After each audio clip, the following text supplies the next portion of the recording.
Hürmetli ko'pchilik, keremет tartız tanlash жарыс көрсеткен Pavlodar облысы Жасыбай Нығман Мырзаның Айман атты сәйгүлігі.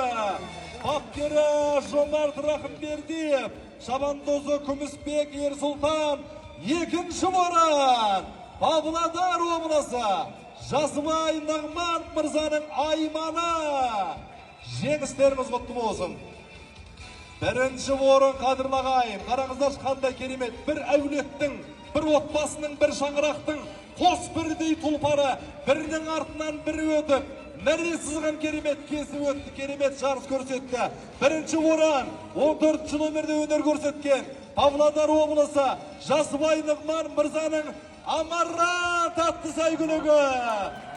Бапкері Жомарт Рахымбердиев, шабандозы Күмісбек Ерсұлтан, бірінші орын Кей автокөлігінің иесі.